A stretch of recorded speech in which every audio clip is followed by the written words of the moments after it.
திவ்யா, மாப்பிள்ள என்ன சொன்னாரு?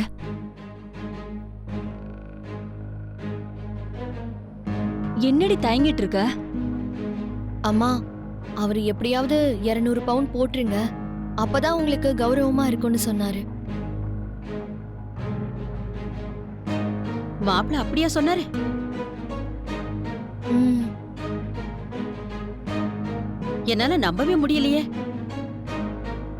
திடீர்னு 200 பவுன் கேட்டா நாம எங்க போக முடியும்? ஜானகி, எப்படி 200 பவுன் ரெடி பண்ணணுங்கிறத பத்தி நீ யோசிக்காத.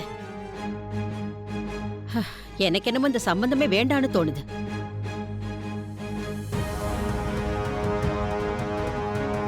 ஆரம்பத்துல ஒரு மாதிரி பேசினாங்க, இப்ப மாத்தி மாத்தி பேசுறாங்க.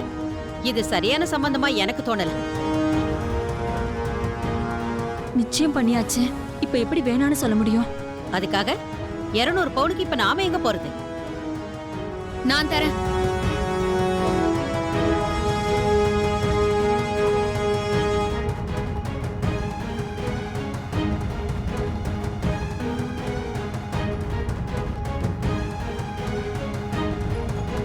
என் பேர்ல அப்பா போட்டு வச்சிருக்கிற பிக்ஸட் டெபாசிட் பணம் இருக்குதுல்ல, அக்கா பேர்ல இருக்கிறதையும் என் பேர்ல இருக்கிறதையும் எடுத்துட்டா 200 பவுன் வாங்கிடலாம்ல.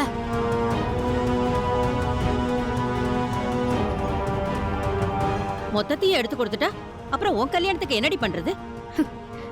கல்யாணமா? எனக்கா? அம்மாவே சொல்லிச்சு, என்னை எவனும் கல்யாணம் பண்ணிக்க மாட்டான், எனக்கு அதெல்லாம் நடக்காதுன்னு.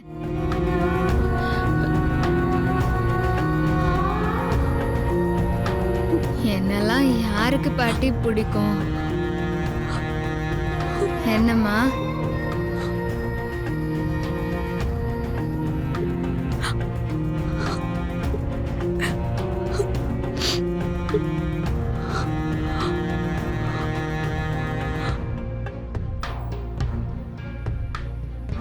நடக்காத கல்யாணத்துக்கு எதுக்கு பாட்டி பணம் சேர்த்துக்கிட்டு? நாளைக்கே பணத்தை எடுத்து நகையை வாங்கிடலாம்.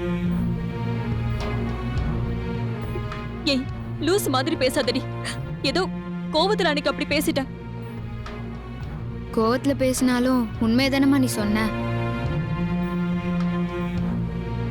என்னெல்லாம் எவன் கட்டிப்பான்? ஏய், இப்படி எல்லாம் பேசாதடி. இதுக்குத்தான் பேசும்போது யோசிச்சு பேசணும். இப்ப பாரு,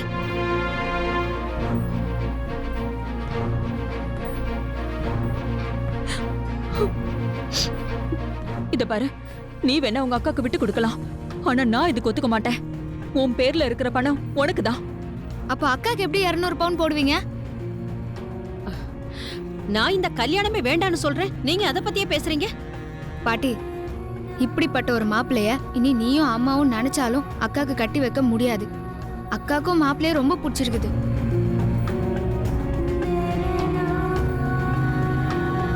அம்மா, இப்போதைக்கு அவ பேர்ல இருக்கிற பணத்தை எடுத்துடலாமா? நான் கல்யாணத்துக்கு அப்புறம் அவங்க வீட்டுக்கு தானே போறேன். எல்லாத்தையும் எப்படியாவது ரிட்டர்ன் பண்ணிடுறேம்மா. எப்படி? அம்மா, அதை நான் பாத்துக்கிறேன். நீங்க அவ பேர்ல இருக்கிற பணத்தை எடுத்து நகையை வாங்குங்க. எனக்கு என்னவோ இது சரின்னு தோணல.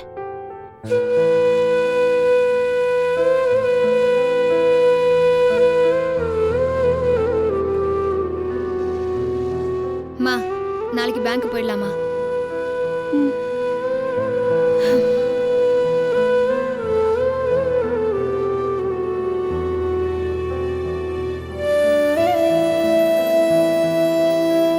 அம்மா, போட்டோ எங்க? அது கட்டிலுக்கு கீழே.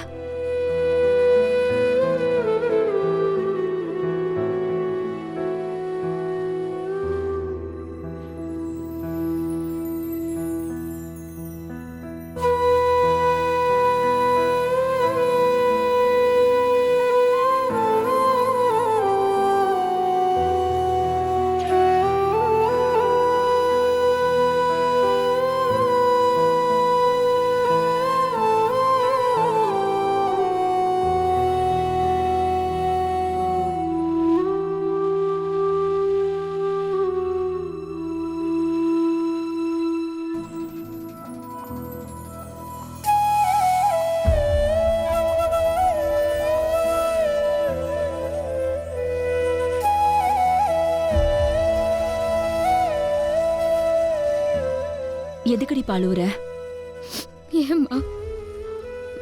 இங்க பாரு, நான் வேணும்னே பண்ணல. மாப்பிள்ளை வீட்டுக்காரங்களாம் வந்தாங்க. அந்த சமயத்துல இந்த போட்டோ இங்க இருந்தா அதான். பரவாயில்லம்மா. நான் என்னமோ ஏதோ கொஞ்ச நாளைக்கு தான் என்ன அவங்க கிட்ட இருந்து மறைக்க போறேன்னு நினைச்சேன்.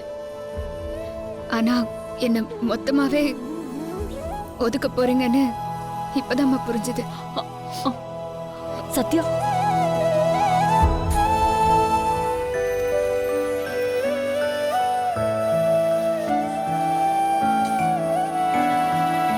என்னாச்சு சத்யா?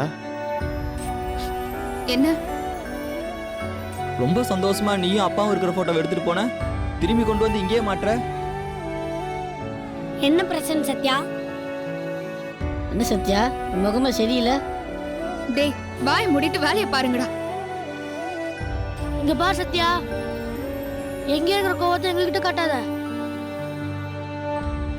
நீ இப்படி இருந்தேன்னா எங்களுக்கு மனசு கஷ்டமா இருக்குல்ல. என்ன ஆச்சுன்னு சொல்லு சத்யா. ஏன்டா நீங்களும் என்ன சாவடிக்கிறீங்க? எங்களுக்கு ஒரு பிரச்சனை என்ன எது கேட்டு நீ சரி பண்ணி வைப்ப, உனக்கு ஒண்ணுனா எங்க கிட்ட சொல்ல மாட்டியா?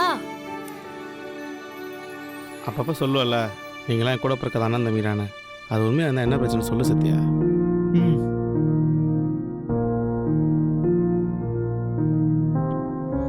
சொல்லு சத்யா.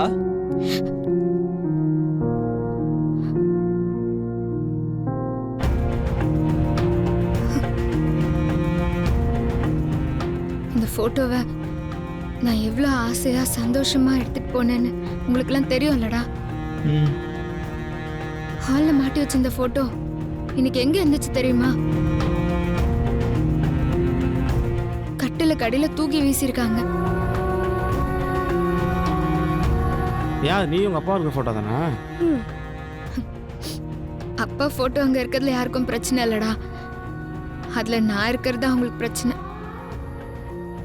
மாப்பிள்ளை வீட்டுக்காரங்க வரும்போது நான் அங்க இருந்தா ஏதாவது பிரச்சனை பண்ணிடுவேன்னு நினைச்சுதான் என்னை அவாய்ட் பண்றாங்கன்னு நினைச்சேன். ஆனா இப்படி ஒருத்தி இருக்கிறதே மாப்பிள்ளை வீட்டுக்கு தெரியக்கூடாதுன்னு எங்க வீட்டுல இருக்கவங்க நினைக்கிறாங்கடா. அப்படி நான் என்ன தப்பா இருக்கேன்னு எனக்கு தெரியலடா. அழாது சத்யா. நீ தான் அடிக்கடி சொல்லுவல்ல, நடக்கிறதா நல்லதுக்குன்னு. சத்யா, உன் மனசுக்கு எல்லாமே நல்லதாவே நடக்கும் சத்யா.